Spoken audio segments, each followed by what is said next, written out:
Hola, ¿qué tal a todos? Sean todos bienvenidos a nuestra reunión de la Iglesia de Cristo Internacional en Tampico. Yo soy Francisco Torres, tu servidor, ministro en la iglesia aquí en Tampico. Quiero agradecerte por el tiempo que te das de poder conectarte en esta mañana. Sin duda, Dios bendice nuestro corazón y nuestra disposición, y Él ve nuestro deseo de querer buscarle a Él. Qué gran oportunidad la que tenemos hoy de venir a alabarle, cantarle y poder escuchar su palabra en esta mañana. Vamos a poner en manos de Dios este tiempo. Te pido por favor que me acompañes, cierres tus ojos e inclines tu rostro para dirigirnos a nuestro Dios. Padre Dios Todopoderoso, bendito y alabado seas por siempre. Te damos muchas gracias por esta mañana, gracias por la vida que nos das, gracias por la dicha de poder estar reunidos en tu nombre para venir a alabarte y agradecerte y honrarte por todo lo que tú eres y todo lo que has hecho por nosotros. Gracias porque nos permites iniciar esta semana de esta manera, a tu lado, en tu presencia y dejando todo en tus manos llenas de poder y de amor. Señor, bendice la vida de mis hermanos, bendice la vida de nuestras familias, la vida de los amigos que hoy están acompañándonos. Te pido, Señor, que tú nos llenes de tu Espíritu Santo y nos ayudes, Señor, a salir transformados, con el deseo de querer ser más como tú. En el nombre de Jesús te agradecemos todo. Amén. Vamos a iniciar nuestra reunión alabando a nuestro Dios.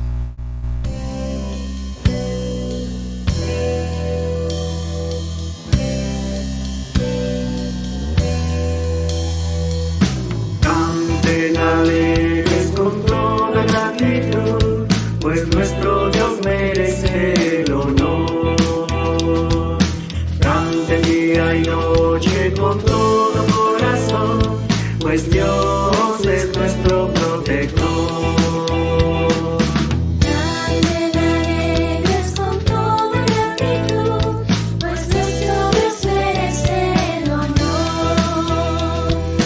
Canten día y noche con todo corazón, pues Dios es nuestro protector. Y siempre en mi vida hablaré de sus bondades, pues Dios merece el honor. Que todos se alegren y canten con amor, pues su palabra es eterna. Quiero cantar aleluya al Señor. Quiero cantar aleluya al Señor. Quiero cantar y alabar su santo nombre cada día. Cantar aleluya al Señor. Quiero cantar aleluya al Señor. Quiero cantar aleluya al Señor. Quiero cantar y alabar su santo nombre cada día. Cantar aleluya al Señor. Y siempre en mi vida hablaré de sus bondades, pues Dios merece el honor. Que todos se alegren y canten con amor, pues su palabra es eterna.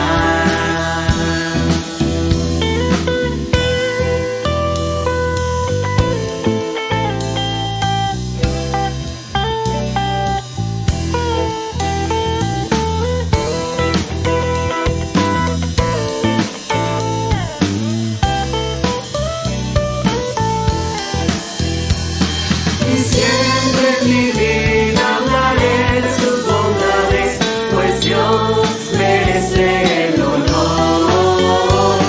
Que todos se alegren y canten con amor, pues su palabra es eterna, pues su palabra es eterna, pues su palabra es eterna.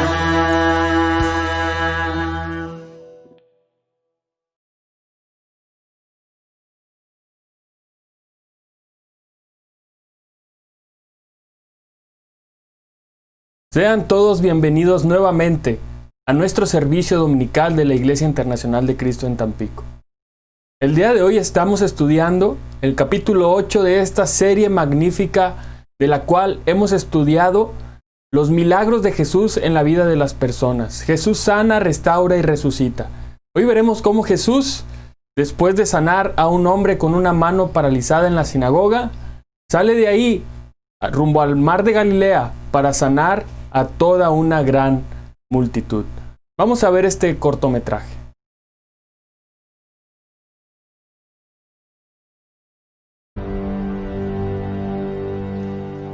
Jesús se retiró al lago con sus discípulos, y mucha gente de Galilea y de Judea lo siguió.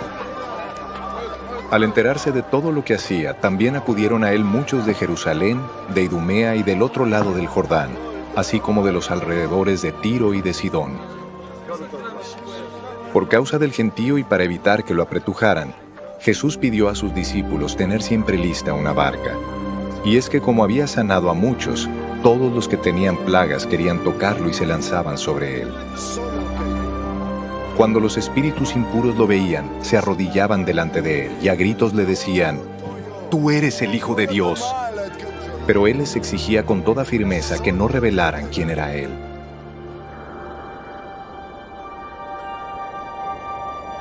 Después Jesús subió a un monte y llamó a los que él quiso, y ellos se reunieron con él. A 12 de ellos los designó para que estuvieran con él, para enviarlos a predicar y para que tuvieran el poder de expulsar demonios.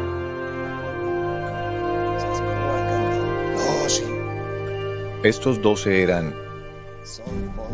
Simón, a quien puso por nombre Pedro; Jacobo y su hermano Juan, hijos de Zebedeo, a quienes les puso por nombre Boanerges, que significa hijos del trueno; Andrés, Felipe, Bartolomé, Mateo, Tomás, Jacobo, hijo de Alfeo, Tadeo, Simón el cananista y Judas Iscariote, que fue quien lo traicionó.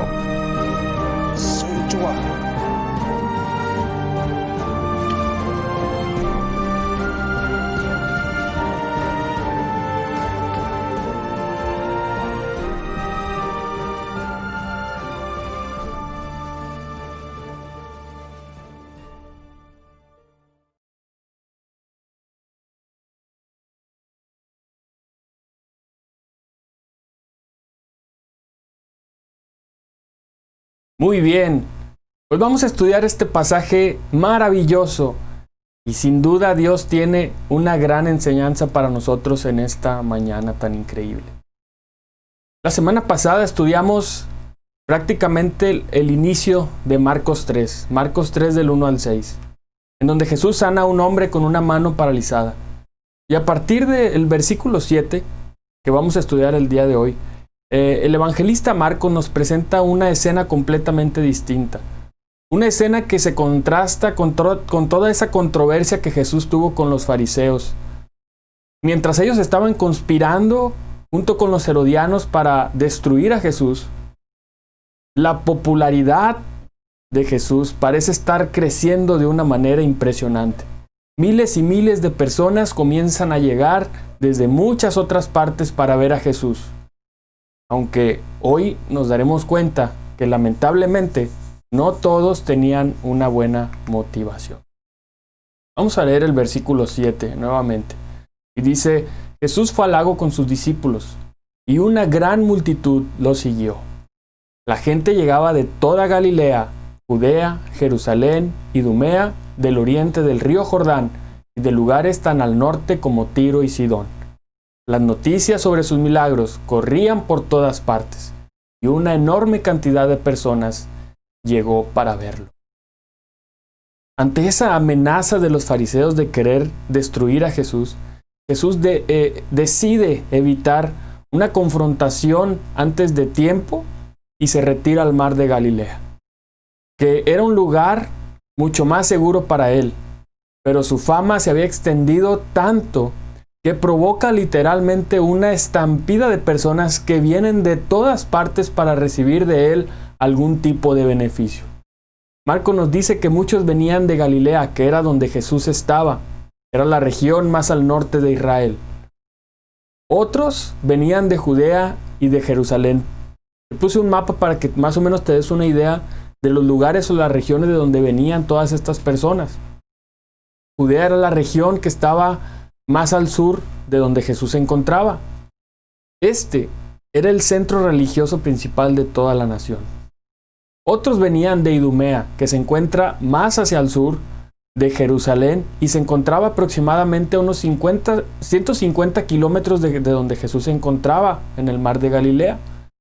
Dice la Escritura que otros venían del otro lado del Jordán, refiriéndose al este. Y allí se encontraba una región, como puedes ver en el mapa, que en aquella época se conocía como Decápolis, en la cual había una población mixta tanto de judíos como gentiles. Recuerda que los gentiles eran personas que no pertenecían a la nación de Israel. Y finalmente Marcos dice que otro gran grupo viene de Tiro y Sidón, que se encuentran más hacia el norte y hacia el oeste de Galilea. Si nos damos cuenta aquí, Marcos quiere que veamos que las personas venían de todos los puntos cardinales. Prácticamente venían de toda la nación, del norte, del sur, del este, del oeste. Y él quería que nosotros supiéramos que venían de cerca y que venían de lejos. Él quería que nosotros supiéramos que venían personas, tanto judías como gentiles, pero sobre todas las cosas, él quería que nosotros supiéramos que había ahí muchísima gente. Dice el versículo 9 que Jesús encargó a sus discípulos que prepararan una barca. Fíjate nada más, vamos a ver ahí la escritura. Jesús encargó a sus discípulos que prepararan una barca para que la multitud no lo apretujara. Ese día sanó a tanta gente que todos los enfermos empujaban hacia adelante para poder tocarlo. Era tanta la gente que se estaban abalanzando sobre Jesús con la intención de tocarlo. Como te decía, la popularidad de Jesús había alcanzado un nivel tanto que las multitudes se convirtieron en ese momento en una amenaza.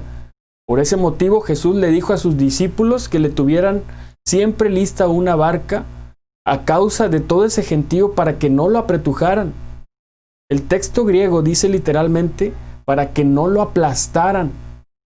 Es como si yo le digo a unos discípulos que mantengan siempre el coche listo con la llave puesta, para que cuando llegue el momento o haya que tener que salir corriendo, uno nunca sabe lo que puede ocurrir con una estampida de gente que se sale de control. Hay una tragedia de la cual quiero compartirte que sucedió en abril de 1989, la tragedia de Hillsborough. Se conoce como la tragedia de Hillsborough al suceso ocurrido el sábado 15 de abril de 1989 en el estadio de Hillsborough en Sheffield, Inglaterra, en el estadio de Liverpool, en el que fallecieron 96 personas aplastadas contra las vallas del estadio a causa de una gran avalancha. Imagínate nada más ahí todo el tumulto de gente abalanzándose hacia el campo de juego. Y tristemente, 96 personas perdieron la vida entre adultos y niños, todos aficionados del equipo de Liverpool. El miedo o el peligro, más bien el peligro de morir aplastado era tan real que los discípulos tenían que tener lista una barca a Jesús. Muchos tienen una visión de Jesús como un Superman que podía salir volando en aquel momento, pero Jesús era un hombre al igual que tú y que yo. Al igual que tú y que yo, imagínate estar en ese momento apretujado por miles y miles de personas que vienen de todas partes con la intención de venir a tocarlo. Dice el versículo 10 que ese día Jesús sanó a tanta gente que todos los enfermos se empujaban hacia adelante para poder tocarlo.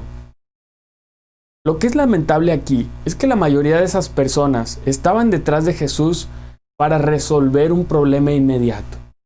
Ellos no lo veían como un Salvador que había venido a rescatarlos de sus pecados. Ellos más bien lo veían como un milagro que podía sanarlos de sus enfermedades.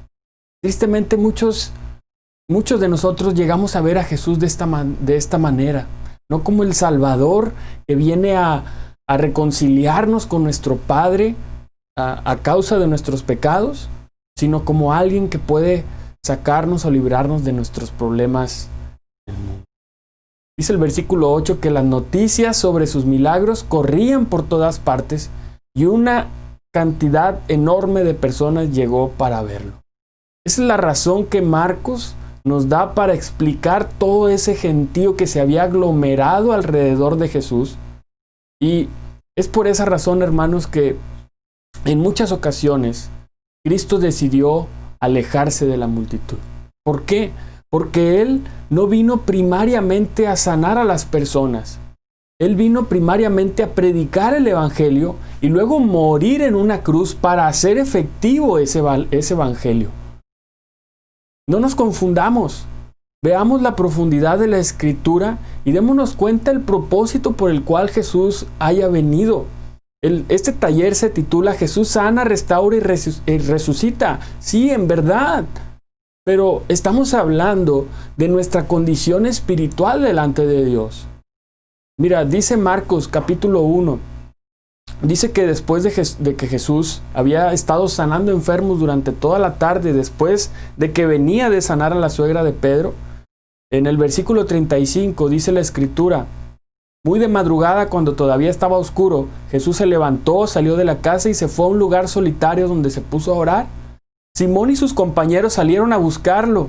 ¿Por qué crees que venían a buscarlo? Porque si un día anterior había estado sanando a muchísimas personas, dice que por fin lo encontraron y le dijeron: todo el mundo te busca. Era obvio. Las multitudes lo buscaban porque esperaban un beneficio inmediato de parte de Jesús. Pero Jesús responde: vámonos de aquí a otras aldeas cercanas donde también pueda predicar. Para esto he venido. Jesús era compasivo. Jesús sanaba a las personas, pero Él no vino a sanar cuerpos que más tarde se fueran al infierno. Jesús no vino a sanar personas para que siguieran pecando más. Jesús estaba consciente de este problema. Él había venido a predicar el Evangelio, pero la multitud se había convertido en una especie de estorbo de su ministerio. También estudiamos en el capítulo 1 de Marcos cuando Jesús sana a un leproso. Todas estas clases están registradas ahí en nuestra página de Facebook o de YouTube, por si quieres volver a ver alguna, o por si te perdiste alguna, o si hoy nos acompañas por primera vez. Hoy estamos en el capítulo 8, pero sin duda Dios nos deja esta tecnología para que podamos ver cómo Jesús tiene el poder para sanar las enfermedades. Dice en Marcos 1, versículo 42 al versículo 45, al instante se le quitó la lepra y quedó sano. Jesús lo despidió enseguida con una fuerte advertencia: mira, no se lo digas a nadie. Pero él salió y comenzó a hablar sin reserva, divulgando lo sucedido. Como resultado, Jesús ya no podía entrar en ningún pueblo abiertamente, sino que se quedaba afuera en lugares solitarios. Yo me imagino a aquel hombre diciendo: ¿y por qué Jesús me prohíbe que yo hable acerca de lo que ha hecho conmigo? Pero él había recibido una orden directa de Jesús: no se lo digas a nadie. ¿Y qué fue lo que sucedió? Comenzó a hablar sin reservas y a divulgar aquel hecho que Jesús había hecho con este hombre. ¿Qué trajo como consecuencia? Jesús no podía entrar abiertamente en las ciudades, sino que tenía que quedar en lugares solitarios. Fíjate nada más. Algo similar ocurre en el capítulo 6 del Evangelio de Juan, donde Jesús hace el milagro de los panes y los peces, y dice el versículo 14 lo siguiente: al ver la señal que Jesús había realizado, la gente comenzó a decir: en verdad, este es el profeta, el que ha de venir al mundo. Pero Jesús, dándose cuenta de que querían llevárselo a la fuerza y declararlo rey, se retiró de nuevo a la montaña él solo. Versículo 25. cuando lo encontraron al otro lado del lago, le preguntaron: Rabí, ¿cuándo llegaste acá? Versículo 26, ciertamente les aseguro que ustedes me buscan, no porque han visto señales, sino porque comieron pan hasta llenarse.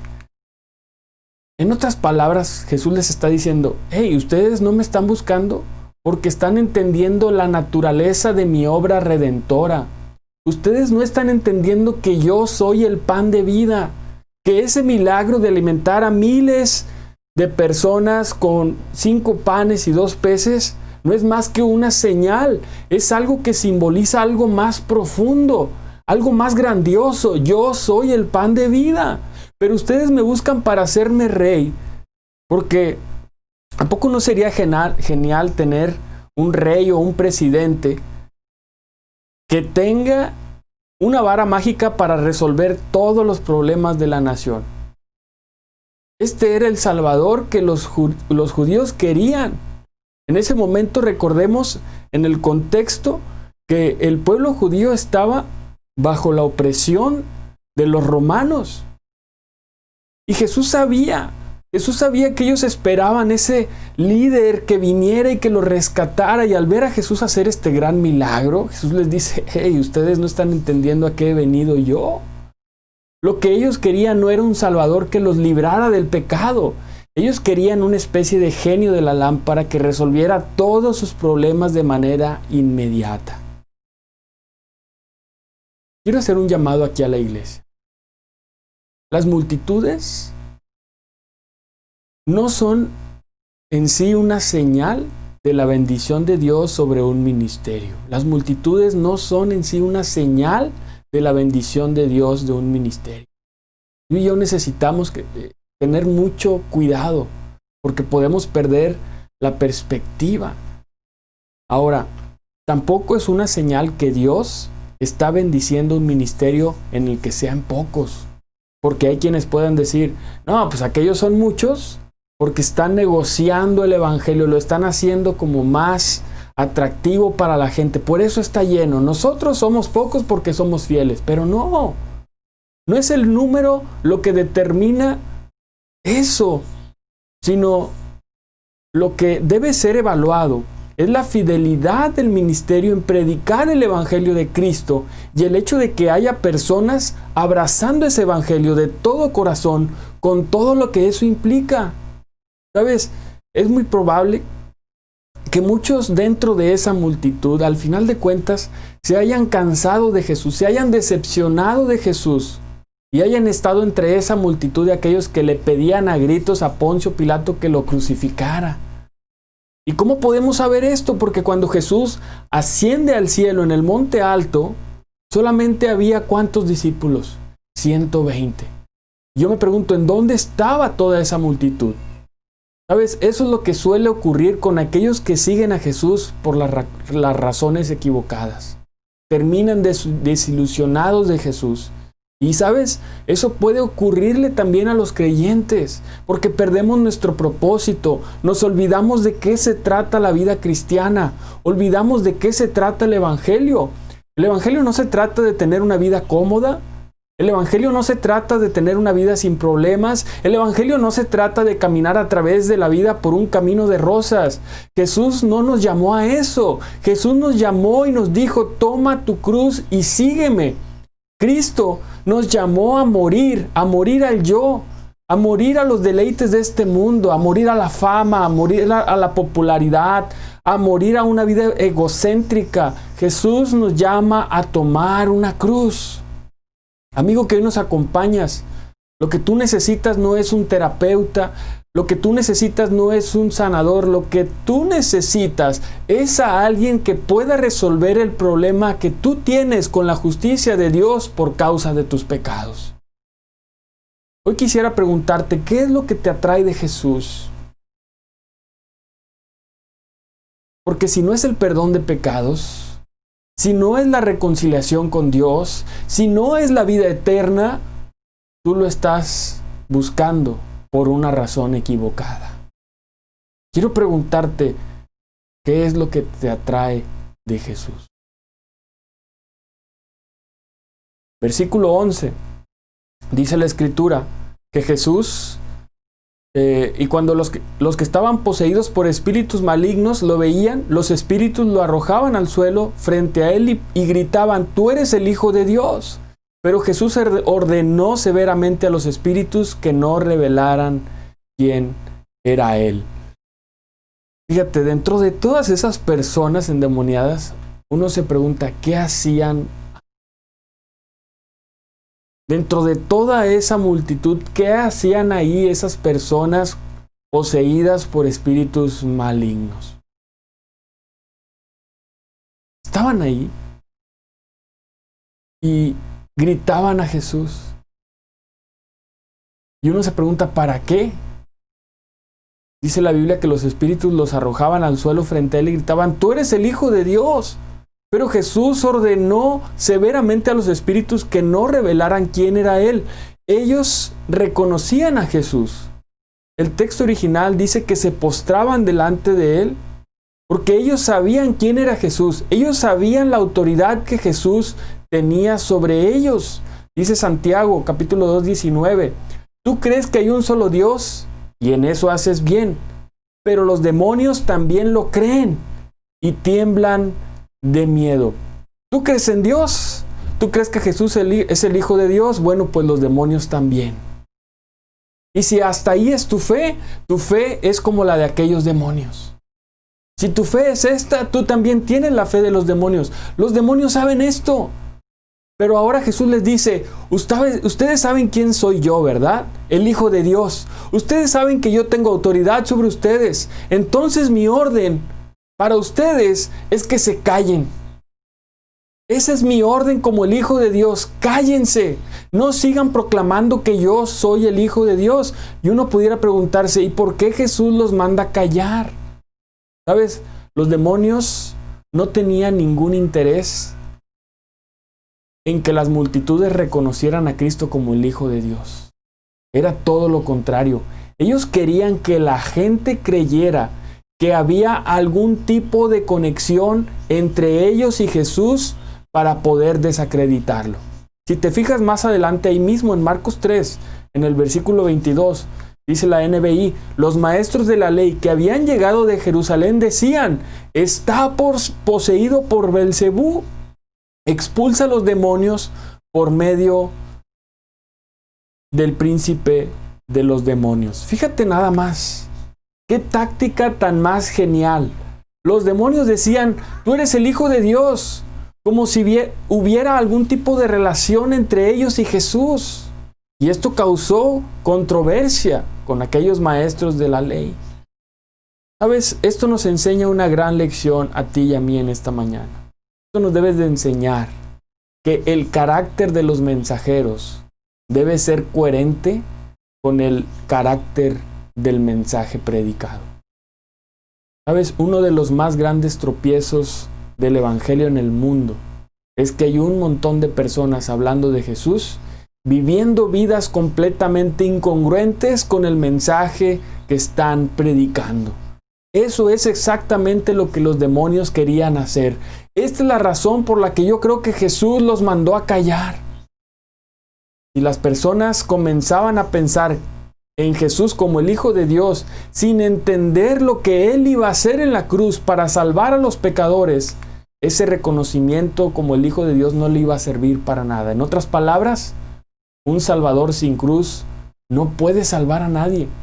Así que ese no era el momento para revelar públicamente la identidad de Jesús como el Hijo de Dios. No era el tiempo apropiado y tampoco eran los mensajeros apropiados. Pero entonces llegamos al versículo 13, donde de repente cambia el escenario de estar en la playa, en el mar de Galilea, pasa Jesús a estar en la montaña. Pasa de una gran multitud a unos pocos. De los que van detrás de Jesús únicamente para resolver un problema inmediato, pasa Jesús a estar con aquellos que son llamados por Él para seguirle y para servirle.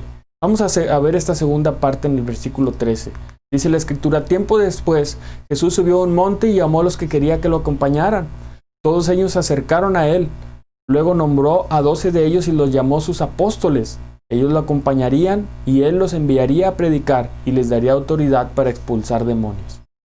Estos son los 12 que escogió: Simón, a quien llamó Pedro; Santiago y Juan, los hijos de Zebedeo, a quien Jesús apodó hijos del trueno; Andrés, Felipe, Bartolomé, Mateo, Tomás, Santiago, hijo de Alfeo, Tadeo, Simón el celote, Judas Iscariote, quien después lo traicionó. Vemos cómo Jesús establece un plan para la salvación. Jesús deja a 12 hombres en la tierra y así otros los seguirían a ellos para llevar este mensaje hasta lo último de la tierra. No sé si alguna vez te has preguntado, ¿y qué sucedería o qué sucede si los 12 fallan en cumplir su encomienda o no le dicen nada a nadie? O si se acobardan al final, se paralizan y no hacen nada. ¿Sabes? Jesús conocía las limitaciones y las debilidades obvias de estos hombres. Su plan es llevar a cabo esta tarea a través de hombres limitados y débiles como tú y como yo. Ese es el plan de Jesús. No hay un plan B. Dios pudo haber escrito el mensaje del Evangelio en las nubes para que todo el mundo lo leyera. Dios pudo hacer que cayeran Biblias del cielo. Dios pudo enviar un grupo de ángeles alrededor de la tierra para que todos escucharan, pero no lo hizo. Dios pudo haber hecho oír su voz tronante para que todos escucharan su voz, pero Él decidió soberanamente colocar ese tesoro del Evangelio sobre vasos de barro para que la excelencia del poder sea de Dios y no nuestra. Ese es el plan de Dios.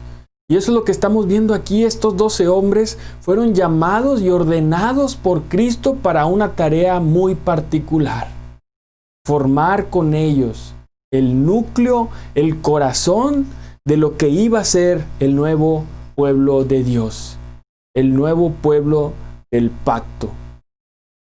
Por eso llamó a 12, no a 10, no a 14, sino a 12, como los 12 patriarcas de las tribus de Israel. Muy probablemente por esta misma razón, este evento ocurrió en el monte Sinaí. En Éxodo 19, Dios llama al pueblo para venir a ser su pueblo especial, precisamente en el monte Sinaí. En otras palabras, Dios está formando aquí un nuevo Israel. Estos hombres habrían de colocar el fundamento de la iglesia, como dice Pablo en Efesios 2:20. Y en este sentido, este ministerio apostólico es irrepetible. Hoy en día, y tristemente, hay personas que no están conformes con el título de pastor o de maestro y se dicen ser apóstoles. Pero eso es completamente distorsionar la doctrina apostólica del Nuevo Testamento. Dice Pablo en Efesios 2 que los apóstoles pusieron el fundamento de la iglesia. Yo me pregunto, ¿cuántas veces se coloca el cimiento o el fundamento de un edificio? Se coloca una sola vez y para siempre. El grupo de los apóstoles era un grupo muy especial y por eso fueron capacitados por Cristo para hacer cosas similares a las que Él hacía. Los versículos 14 y 15 dicen que estos hombres tenían que pasar por un tiempo de entrenamiento. Ellos tenían que permanecer al lado de Jesús por el resto de todo su ministerio. Dice en el versículo 14, estableció a 12 y ellos lo acompañarían y Él los enviaría a predicar y les daría autoridad para expulsar demonios. Fíjate en el orden de las responsabilidades que se les asignó a estos 12 hombres. Aquí la prioridad número 1 era estar con Cristo. Ellos lo acompañarían. Y después, dice, los enviaría a predicar. La prioridad era que estos hombres estuvieran con Él para que absorbieran un carácter y una visión del ministerio de Jesús. Esa es la esencia de lo que la Biblia llama el discipulado. Eso es lo que nosotros tenemos que ver aquí. En Lucas 6, versículo 40, dice la Escritura, un discípulo no está por encima de su maestro, pero todo discípulo después de que se ha preparado bien, será como su maestro.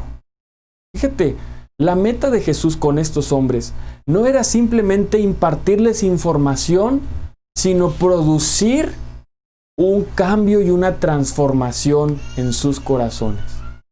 Entonces, vamos a detenernos un momento aquí y quiero que veamos el contraste entre la multitud y los apóstoles. La multitud no estaba interesada en Cristo. La multitud no estaba copiando el carácter de Cristo. La multitud que estaba siguiendo a Cristo no estaba viviendo para Cristo. La multitud estaba usando a Cristo. Y de esa multitud, el Señor llamó a 12 con un propósito muy diferente. Cristo quería que estos hombres pensaran como Él, creyeran como Él, vivieran como Él, enseñaran como Él, oraran como Él, predicaran como Él, para que luego estos mismos hombres se reprodujeran en otros que pensaran como Cristo, que hablaran como Cristo, que vivieran como Cristo, que oraran, predicaran como Cristo. Ese fue el plan maestro de Jesús para llevar el Evangelio hasta lo último de la tierra. ¿Sabes, hermano? Como iglesia, como congregación, no queremos ser una iglesia llena de gente. Nosotros queremos ser una comunidad de discípulos que hacen discípulos. No quiero decir que no queremos que vengan más personas a la iglesia. Por supuesto que sí. Yo quisiera que esta iglesia se abarrotara de personas que vinieran a escuchar el mensaje. De hecho, amigo que hoy nos acompañas, que estás aquí visitándonos en esta mañana, yo quiero que tú sepas que para nosotros es una dicha y una alegría que tú estés aquí. Pero hermano, hermana, el punto aquí es que la meta nuestra como iglesia no es tener un montón de personas congregadas. Lo que nosotros queremos es congregar a un grupo de discípulos verdaderos de Jesús. Y lo primero que envuelve el discipulado es un llamado personal a la salvación a través de la fe y del arrepentimiento. Es un llamado a salir del mundo para seguir a Cristo. Es un llamado a tomar su cruz y seguirlo a Él. Eso no era lo que la multitud quería. La multitud quería beneficios inmediatos, pero Cristo está llamando a estos hombres a tomar su cruz y seguirlo. ¿Sabes? Cuando la meta de la iglesia es estar llena de gente, tarde o temprano se tiene que comenzar a acomodar el mensaje. Tarde o temprano vamos a tener que hacer cambios fundamentales para hacerlo más atractivo para las personas. ¿Por qué? Porque el mundo no ama el Evangelio. Él no ama al Jesús al que nosotros proclamamos y servimos. Fíjate, acompáñame en Lucas 14, versículo 25 al 27. Dice, grandes multitudes seguían a Jesús. Yo me imagino a Jesús caminando y detrás de él grandes multitudes siguiéndolo. Después él de pronto se vuelve hacia ellos, se voltea hacia ellos y les dice, si alguno viene a mí y no sacrifica el amor a su padre y a su madre, a su esposa y a sus hijos, a sus hermanos, a sus hermanas y aún su propia vida, no puede ser mi discípulo. En ese momento, los que se voltearon para el otro lado fueron la multitud y dijeron hasta aquí. Y luego Jesús continúa, porque eso no es todo. El llamado de Jesús es tan grandioso, es tan profundo. Dice, el que no carga su cruz y me sigue, no puede ser mi discípulo. Y para darle más, dice el 33, de la misma manera, cualquiera de ustedes que no renuncia a todos sus bienes, no puede ser mi discípulo. ¿Sabes? Con esto, Cristo no nos está pidiendo que ya no amemos a nuestra esposa, o que aborrezcamos a nuestros hijos, o que despreciemos a nuestros padres. Obviamente no. Pablo dice a los Efesios, esposos, amen a sus esposas, así como Cristo amó a la iglesia. También el quinto mandamiento es honra a tu padre y a tu madre.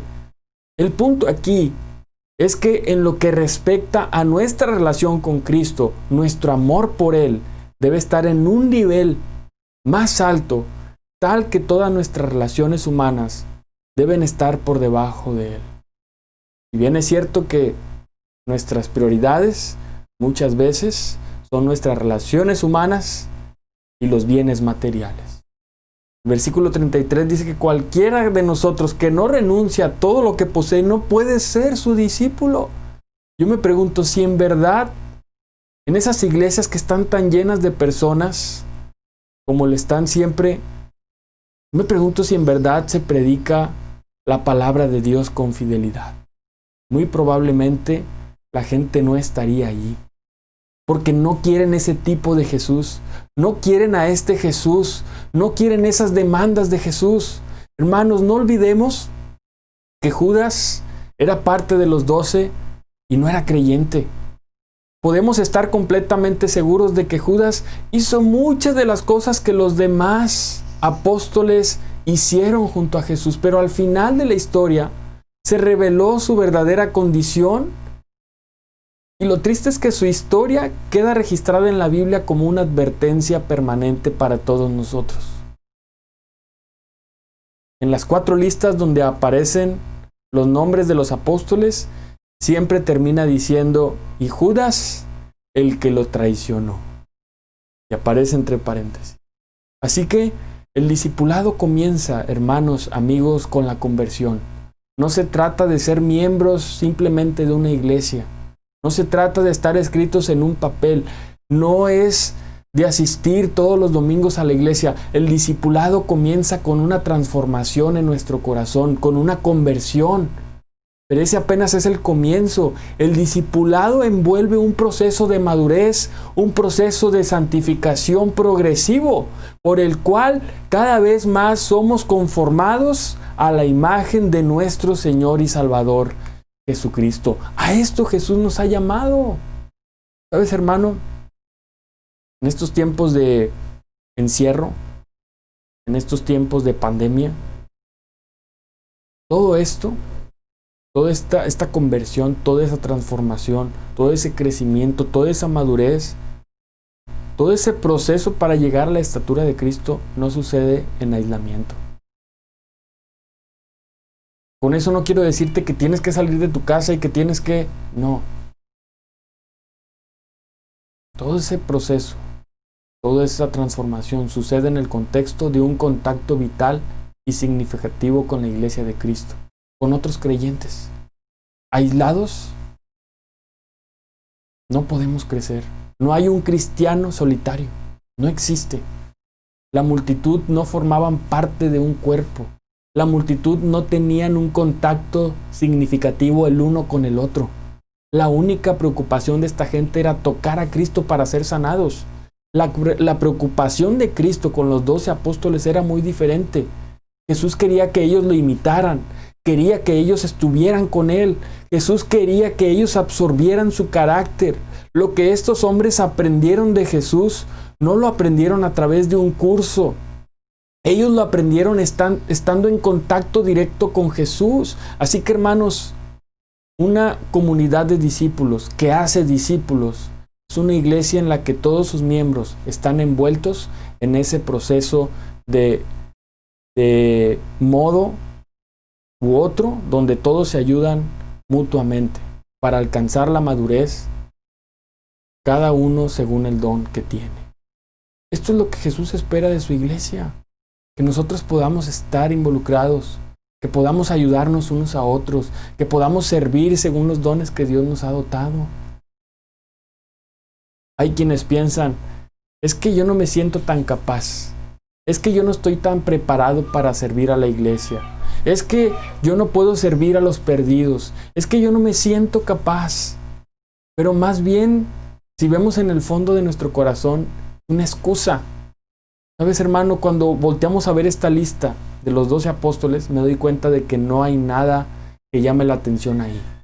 Estos hombres eran individuos totalmente ordinarios, a quienes Jesús separó del resto para hacer por medio de ellos una obra extraordinaria.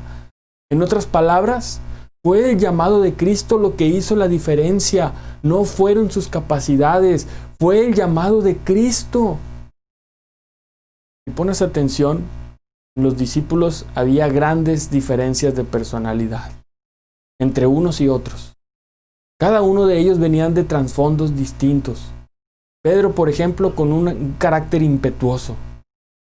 Otros tenían un bajo perfil como Andrés. Algunos eran hombres maduros y experimentados. Otros, como Juan, eran jóvenes que apenas rondaban los 20 años. Imagínate un joven de 20 años llamado al ministerio. ¡Qué increíble! Yo tengo la dicha de haber sido llamado al ministerio del tiempo completo a los 23. Había otro, como Simón el Celote, que pertenecía a esa gente o a esa gente que era más revolucionaria, que siempre estaba como en conflicto. Mateo había sido un publicano, agente del imperialismo, un servidor para Roma. Jesús aceptó a personas extrovertidas e introvertidas. Jesús aceptó a aquellos que eran políticamente conservadores y a aquellos que eran políticamente liberales. Porque el factor que los unía, hermanos, era la persona de Jesús. Y no todo eso. Así que no puede haber ningún creyente verdadero que no tenga una labor que hacer para beneficio del resto del cuerpo. Quiero que pienses en esta mañana, ¿a quién beneficiaste tú en esta semana? ¿Con quién te involucraste en esta semana? ¿A quién llamaste para ayudarle, para saber que estás ahí y ser un hombro de apoyo para los demás? Quiero que recuerdes que como creyentes podemos perder el propósito. Nosotros podemos estar detrás de Jesús como esa multitud esperando. ¿Qué es lo que Jesús va a hacer por mí? ¿Qué es lo que la iglesia, el cuerpo de Cristo va a hacer por mí? Y estamos esperando y esperando, queriendo recibir y recibir todo el tiempo, pero ¿en qué momento nosotros vamos a servir y dar y ser un beneficio para los demás? ¿Qué es lo que estás haciendo tú por la iglesia de la que tú eres parte? Y es que muchos deciden mantenerse al margen de la iglesia porque quizás hayan sufrido muchas decepciones. Pero yo te digo, hey, bienvenido al club. Cuando uno se dedica a servir a los demás, tarde o temprano serás decepcionado. Y sabes lo que es pasar lo peor de lo peor. Muchas veces los que más te hacen sufrir son aquellas personas a las cuales tú les dedicas más tiempo. Y quiero que mires la lista otra vez. Y comienza esa lista con el apóstol Pedro, un discípulo verdadero, pero que al mismo tiempo negó a Jesús 3 veces. Y al final de la lista termina con Judas, un traidor que nunca pasó por una verdadera conversión, a pesar de haber estado al lado de él por casi 3 años. Hermano, Cristo entiende tus decepciones. Cristo entiende porque Él también ha sido decepcionado más de una vez, y no solamente por los Pedros y los Judas únicamente. Él ha sido decepcionado por ti. Él ha sido decepcionado por mí. Y sabes, a pesar de todo eso, Jesús sigue confiando en la iglesia. Jesús no tiene un plan B. Jesús sigue confiando en ti para llevar su evangelio hasta lo último de la tierra. Sabes, tú y yo estamos considerados en ese plan. No hay un plan B, solo hay un plan A. Ahora, yo quiero preguntarte en esta mañana, ¿con cuál de estos grupos que aparecen en la historia te identificas tú? ¿Con las multitudes que iban detrás de él para resolver sus problemas inmediatos únicamente? ¿O con aquellos que fueron llamados por Jesús para seguirle y para servirle? ¿En qué grupo estás tú? Porque no hay otra opción. Y aun si te colocas a ti mismo en el grupo de los que sirven a Jesús, es muy importante que examines tu corazón y te preguntes, ¿qué es lo que yo realmente quiero de Él? Pregúntate en esta mañana, y quiero preguntarte, ¿qué es lo que tú estás buscando de Jesús? ¿Estás buscando un terapeuta? ¿Estás buscando un sanador? ¿O un genio de la lámpara que resuelva todos tus problemas inmediatos? ¿O estás buscando a un Señor que te gobierne? ¿Qué es lo que quieres de Jesús? a aquel que vino, murió por tus pecados y hoy te da la oportunidad de tener vida eterna? Hermanos, este es el mensaje que hoy quería compartir contigo. Espero que sea de mucha ayuda para cada uno de ustedes y de mucha bendición para sus vidas. Vamos a hacer una oración para bendecir el pan y el jugo de uva que representan el cuerpo de Jesús en la cruz para el perdón de nuestros pecados. Padre Dios Todopoderoso, muchísimas gracias por este tiempo que nos das de aprendizaje, por este tiempo, Señor, en el cual tú estás hablando en nuestras vidas a través de esta predicación. Señor, gracias. Gracias porque eres tan bueno y nos permites darnos cuenta y profundizar en nuestros corazones para saber en qué lugar nos encontramos y hacer cambios verdaderos, hacer una transformación en nuestras vidas. Señor, no queremos ser alguien más del montón, queremos ser personas que te sirven, que están dispuestas a seguirte, a ponerte a ti, Señor, en lo más alto, a honrarte y alabarte con nuestras vidas. Ayúdanos, Señor, a seguir creciendo a tu imagen, a ser cada vez más maduros, cada vez más preparados para la salvación, Señor. Padre, ayúdanos a servirte como tú has dado tu vida por nosotros. Dios, gracias por tu gran amor, por ese sacrificio de dar a tu Hijo para el perdón de nuestros pecados. Señor, sin duda, hoy estamos muy agradecidos por la dicha que nos das de poder estar a tu lado y formar parte de ese nuevo pacto, de ese nuevo pueblo, de ese nuevo Israel, el cual tú has llamado para seguirte y para servirte fielmente hasta el final. Señor, es en Jesús en quien te oramos y agradecemos todo. Amén. Amén. Pues vamos a escuchar una canción de reflexión mientras tomamos el pan y el jugo de uva en nuestras casas.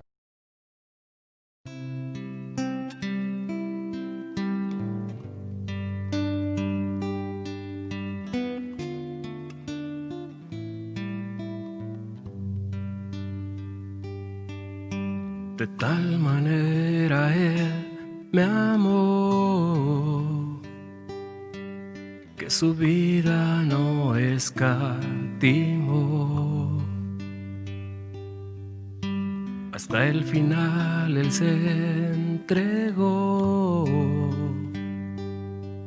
y a la muerte fue porque Él me amó.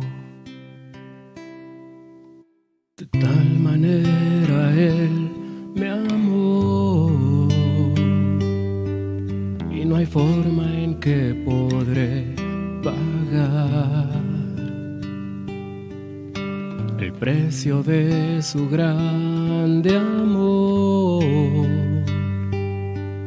Pero toda mi alma quiero dar por su amor. Yo viviré de su amor, yo cantaré, por mi Jesús caminaré, porque Él me amó a mí. Por su amor yo viviré, de su amor yo cantaré, con mi Jesús caminaré, porque Él murió por mí. Le seguiré. De tal manera Él me amó, que su vida no escatimó. Hasta el final Él se entregó, y a la muerte fue porque Él me amó.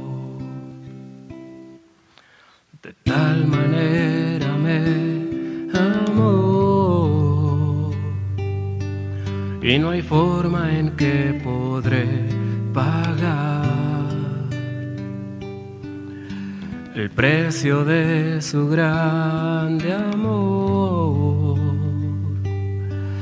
Pero toda mi alma quiero dar por su amor, yo viviré de su amor, yo cantaré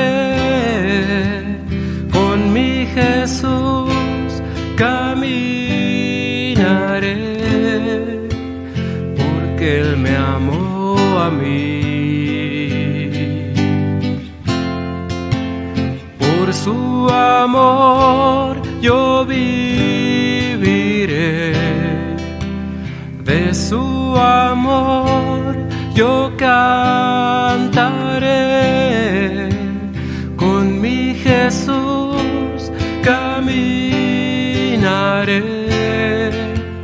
porque Él murió por mí. Le seguiré.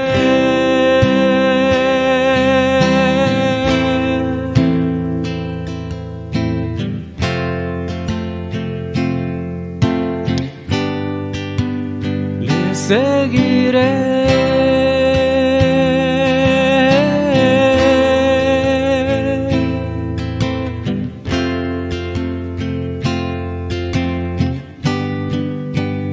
Por su amor yo viviré, de su amor yo cantaré,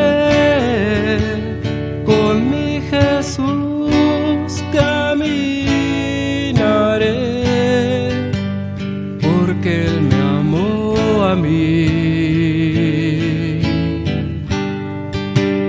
Por su amor yo viviré, de su amor yo cantaré, con mi Jesús caminaré, porque Él murió por mí. Le seguiré.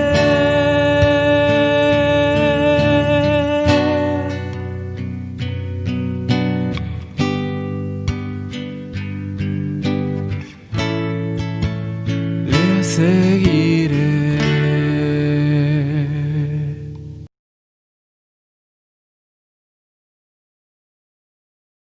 Familia, hemos llegado al final de nuestra reunión del día de hoy.